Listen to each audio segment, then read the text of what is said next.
Front എൻഡിൽ നമ്മൾ പോപ്പുലറായിട്ട് use ചെയ്യുന്ന ഒരു ഫ്രെയിം വർക്കാണ് ആംഗുലർ എന്നുള്ളത്.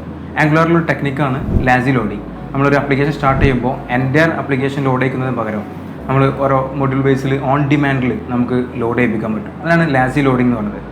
ആംഗുലർ 14 വന്ന സമയത്ത് ഒരു കൺസെപ്റ്റ് ഒന്നാണ് സ്റ്റാൻഡ് ലോൺ കമ്പോണൻസ്. ഈ എൻ്റയർ മൊഡ്യൂൾ ലോഡ് ചെയ്യിക്കുന്നതിന് പകരം നമുക്ക് ഓരോ കമ്പോണൻസ് ആയിട്ട് നമുക്ക് എന്ത് ചെയ്യാൻ പറ്റും, ലോഡ് ചെയ്യിപ്പിക്കാൻ പറ്റും. സ്റ്റാൻഡ് ലോൺ കമ്പോണൻസ് നോർമലി ഒരു കമ്പോണൻറ്റ് ക്രിയേറ്റ് ചെയ്യുമ്പോൾ ആ കമ്പോണൻറ്റിനെ ഏത് NG മൊഡ്യൂളിൽ ഡിക്ലെയർ ചെയ്തിട്ടാണ് നമ്മൾ സാധാരണ അതിനെ കമ്പോണൻറ്റിനെ ക്രിയേറ്റ് ചെയ്യുക. എന്നിട്ട് ആ മൊഡ്യൂളിനെയാണ് നമ്മൾ ഇമ്പോർട്ട് ചെയ്യുക.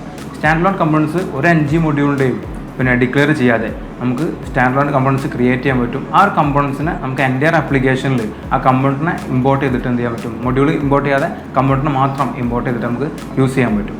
നോർമലി ഒരു കമ്പോണൻറ്റ് ക്രിയേറ്റ് ചെയ്യുമ്പോൾ NGGC കമ്പോണൻറ്റ് നെയിമാണ് കൊടുക്കുക. അതിൻ്റെ കൂടെ -- സ്റ്റാൻഡ് ലോൺ എന്ന് കൊടുത്തു കഴിഞ്ഞാൽ ആ ഒരു കമ്പോണൻറ്റ് സ്റ്റാൻഡ് ലോൺ കമ്പോണൻറ്റ് ആയിട്ടാണ് ക്രിയേറ്റ് ചെയ്യുക. അപ്പോൾ നിങ്ങൾ ഇതുവരെ യൂസ് ചെയ്തിട്ട് നോക്കില്ലെങ്കിൽ സ്റ്റാൻഡ് ലോൺ കമ്പോണൻസ് ഒന്ന് ക്രിയേറ്റ് ചെയ്ത് യൂസ് ചെയ്ത് നോക്കുക.